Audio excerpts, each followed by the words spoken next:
let's talk about the rest of the chapter, chapter number 9. And the One thing I just want to quickly say is that selling and administrative expenses budget, we also created that, and it's one of those simplest things. Uh, in fact, I said that in the last slide that my focus when it comes to quantitative type questions is on the sales budget, the production budget, the direct materials budget, the labor budget, those initial bigger items. And the rest of the budget that I'm talking, the rest of these videos, I'm focused on the logical reasoning, on the important concepts that we cover. So make sure you go through them and have a good idea. So we made income statement in our last slide, in our last video. So this number 180,000 is from the selling and administrative expenses budget that was created in one of the last slide. Okay, and it's pretty simple from variable and fixed costs. When it comes to this question, each of the following budgets is used in preparing budgeted income statement.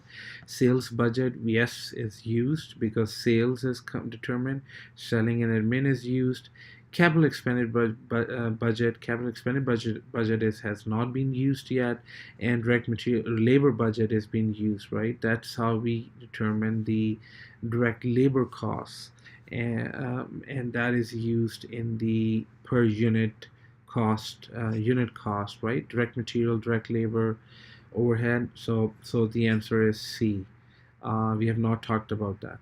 So and now we're going to talk about that, about the capital budget. But so you see, we are not talking about the capital budget. Instead, we are talking about is cash budget. We'll talk about some of the capital expenditures in this budget. Okay, just like if we open up our bank account, what is our worry? How much money is coming in, what's going out, and eventually do we have enough money, or if it's our money in the bank is in the negative, then we need to borrow from the bank, right? Or from our family relatives. So this is exactly what is happening in a company's cash budget. There are treasurers, analysts working for companies who prepare cash budget every day, sometime every month, every week, and to make this. But here we are talking about the cash budget for the next year. But the analysts and treasurers, they prepare these cash forecasts every day, or something like bank. You may be preparing it for every hour, depending on what kind of operation it is. So let's talk about that. The big thing is cash receipts. That means cash coming in, cash disbursements, where is the cash going out, and if there's a financing need.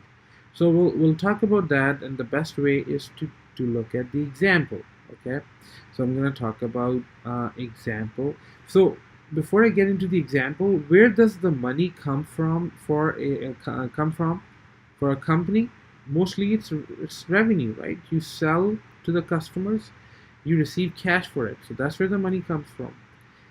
Where does the money cash go to pay off direct material, labor, taxes, dividends, and if it's capital assets, we have to buy buildings, trucks, automobiles, stuff like that, or land. So this is an assumption. Where does the cash pay? And then if we have any borrowings, if we have any loan, when are we going to pay off that loan? So we have to consider that. Okay, so let's talk about that. But I have this question for you. Why cash budget when we have other budget? The reason is cash budget.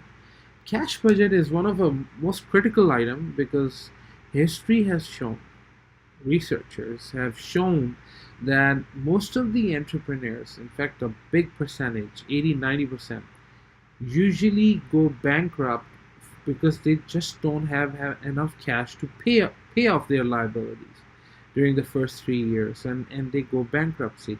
So this is a very important component even for an established firm. If you don't have strong control over your cash, companies get in trouble. Okay, financing trouble. So let's do the example. So here we picked, where does the money come from? We picked the numbers from sales. So let's see if these are sales, but we know there are two type of sales, right?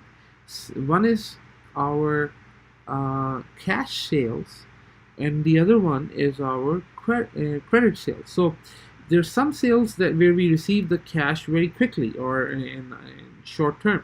So we are assuming that for every quarter sale, 60% of it is we will receive that in the same quarter, while 40% of it is will be received in the next quarter, right? This is a simple assumption about sales. So we're gonna make that assumption. It's pretty reasonable assumption. So, but if this, we are talking about collection, and this is what our sales are, but we can imagine there will be some accounts receivable from last year, right? From customers have not paid them yet from last year. So we will receive that money in the first quarter of this year where we are making the budget, right? So we'll receive from last year some money in the first quarter of our budget year. Then we have expected sales for the first quarter. 60% will be received here, 40% will be received in the second quarter. You have second quarter sales of 210. This is all coming from our sales budget. 60% of it will be received in the second quarter because it's a second quarter sale, and 40% of it will be received in the third quarter. And so the same logical reasoning. There was 60,000 accounts receivable that was from last year that we are receiving in the first quarter of 188,000 is 60% of 180 we are receiving in quarter one, right? And we are going to receive 40% of 180 in quarter two, which is 72,000. So same logical reasoning, we will apply that 60-40 formula, and 60 and 40, and finally the quarter four sales, take 60% of it, that'll be in quarter four, and then the rest will be in the next year, which we are not worrying at this point. So that's how it is. Take 60 and 40 number and put that in the relevant quarter, and 40 in the next quarter. 40% of it is in the next quarter. That's what this table is about. This is the cash we will receive in the quarter one, cash received in quarter two, cash received in quarter three, cash received in quarter four. This is cash received from customers, right? Not from other sources. We are just talking about cash received from customers. Now we will consider one of the important cash payment schedule for direct materials. We also make cash payments to direct labor. I'm going to talk about that later. But let's talk about direct materials budget. So that's coming from our direct material budget. So this is cash payments for direct material, right? This is what we are talking about. So we'll make an assumption that there's an accounts payable from last year that we haven't paid yet. So we're going to pay in Q1 for the budgeted year. For first quarter purchases, this is coming from our direct materials budget, we're going to pay 50%. This is an assumption. Make 50% in the first quarter, 50% in quarter two. This is common in companies. They don't pay to their suppliers all of it in the same quarter. They may make 50% in the same quarter, and then 50% in the next quarter. This is a very reasonable assumption, right? And that's exactly we're gonna follow. So 10,600 is something that we owe to a supplier from last year before the budgeted year, right? Which is, we are right now making budget for the next year. So it's gonna be year before the budgeted year, 10,600 that we will pay. So this is our cash going out. 50% from quarter one, 50% of quarter one in quarter two. Second quarter purchases is 29,200. We'll make payment for it in same quarter two, 50%, and quarter three will pay 50% of it. So same logical applies to 4 quarters. Eventually, as an outcome, now we are saying that we will make payment for direct material for 23,200 in Q1, 27,200. It's some of these two, 200 in Q2. So same thing here, right? So this was just to show you like how these numbers are processed before they come in the cash budget. So let's talk about overall cash budget now. It says Hayes Company cash budget for the year ending December 31st, 2014. Remember, this is not actual numbers. This is assumption, all assumed numbers for the next year. You're making a cash budget for the next year. So on top it says beginning cash balance. That's how the year was started. We'll provide you this number. Again, this is, I want you to go through this once, but I am most likely I don't plan. This is not won't be my focus area for the quantitative, but I want you to get through the logic, how the network, because I can always prepare some kind of multiple choice question that will capture that logic. Okay, so you have your beginning cash balance, first row, then you add whatever you receive from your customers. If you sold something, if this company sold something, for example here it says sale of securities. This company may sold its stocks or some kind of debt securities, and that it says it received 2,000 in quarter one. You add these two, you get this total cash receipts. Total available cash is your beginning cash balance plus your total receipts that you received during the first quarter, and that's 208,000. Next, it lists all the disbursements. So a company normally disperses for direct material, direct labor, overheads, selling and administrative expenses, some kind of capital if you purchase a truck or a building or something, right? So this company is making in quarter two a $10,000 a purchase of a truck, but in the other quarters there's zero, nothing else in the other quarter. Then a company pays income taxes, 3,000 every quarter.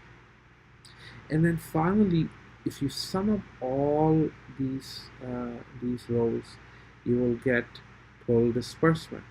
So whatever money you have cash available, and then you talk about whatever the disbursements, if you take that out, that's your money that you have now. Right? 25,500, because 208 is bigger than 182,500. So because you have 25,500, you don't need to borrow. That's why under financing it's all 0. But this company may have some financing policy. So now I'm gonna tell you those assumptions. What are the underlying assumptions here? So this company has $38,000 in the beginning cash balance. So this is a given information. Then we created collection from customers in our previous table. This number is coming just from that table. And this is another given information that this company sold its securities during Q1 for $2,000. So we have that 2,000. Then for direct material, we created this direct materials cash disbursement from in our one of the table just a couple of minutes ago. All these numbers are coming from there. For direct material, we will pay our employees in the same quarter because they have worked. We need to pay their salary. So this is coming right from the direct labor budget that we will pay it cash. Okay, but manufacturing overhead budget is coming from manufacturing. This manufacturing overhead is coming from manufacturing overhead budget. Selling and administrative expenses coming from selling and administrative expenses budget. Except both of these numbers do not include depreciation, because depreciation is something that we never paid cash for. Okay, so we take that out, and so these numbers just represent those budgets that we created earlier in our previous lecture. So except we just took out depreciation. We don't pay for depreciation. Then you have some capital expenditure like truck. Nothing in first quarter, 10,000 here. Income tax expense, same amount for all quarters. So you sum up all this, you got this. The next assumption is that this company must have $15,000 all the time. Okay, so whenever you look at the balance, eventually this minus this, if it's less than 15,000, we need to borrow. So here in this case it was 25, we never borrowed. Next year you can see we borrowed $3,000 because our cash available eventually after 223,500 minus 211 was $12,000. So we had to borrow $3,000. If we have, whenever we have enough cash to pay off that loan, we will pay that loan, pay back that loan. Okay, so that's 3,000 plus we will pay interest. 3,000 was the principal, $100 is the interest. We'll pay that in the next quarter 3. So nothing in there because we have enough cash. So I'm going to quickly say that again. Based on these assumptions, your beginning cash balance is 38. You add cash collections and some sale of securities, becomes 170. You add this plus this. This gives you $288,000. Then you have disbursements. You add them up, it's going to be 182. So 208 minus 182 gives you this. So the same logics will apply here. Your ending balance here will be the beginning in quarter 2. Ending balance of quarter 1 will be the beginning of quarter 2. The rest goes right from those tables. Is all a flow. This number is given based on those assumptions. $10,000 of truck was bought, $3,000, and then for taxes, and then you pay you took a loan because your balance is less than 15. That's an assumption. So you take to make it 15, right? So next quarter everything goes good. You make extra money, you pay off that loan, 3,000 plus $100 interest, and the same goes for the final quarter. Okay, so that's how the cash is done. I'm going to take you finally to this slide where the issue is that whenever we make a budget, if you let the president and CEO give orders and say, this is the budget for you, we are going to decide for you, right? So senior management is telling all the company employees and junior managers what the budget should be for next year. Now that's not a good way to make budget. Instead, it's called participation. Everyone participates, and that's why it's called participative budgeting. The only concept that I want you to know is that the disadvantage, so I'm going to come to this slide, the disadvantage of participative budgeting is that the junior employees can game something. It's called budgetary slack. There's called budgetary gaming. So what if I am a junior employee and I know I can easily sell 15,000 cars during the year? Okay, I'm a good salesman. I sell a lot.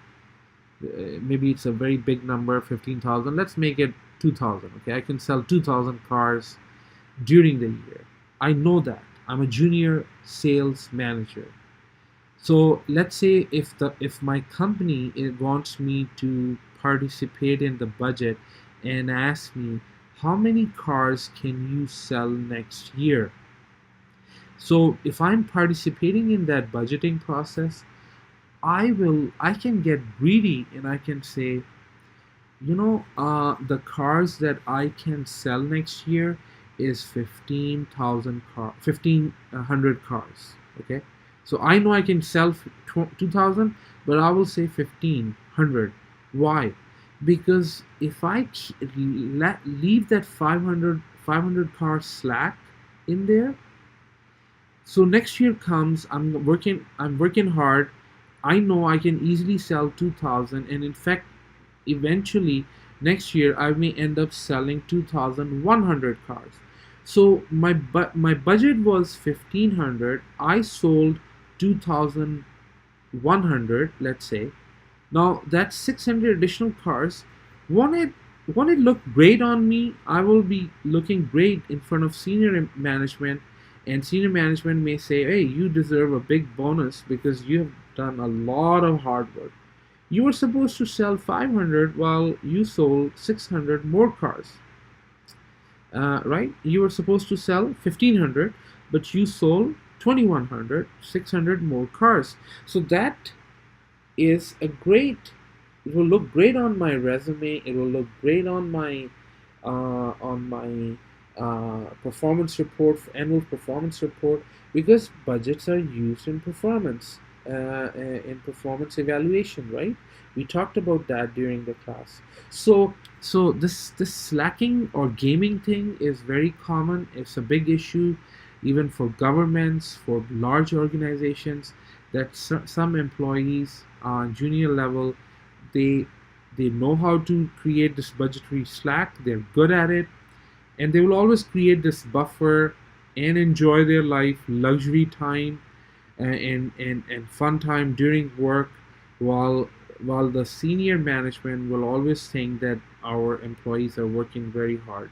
So this is an issue with the budget. Okay, thank you. Bye bye. So we better get the junior management. That I just want to talk about a slide that junior employee work, but the idea is we have to use logics analysis so that we can avoid budgetary slack. Okay, so now thank you. Bye bye.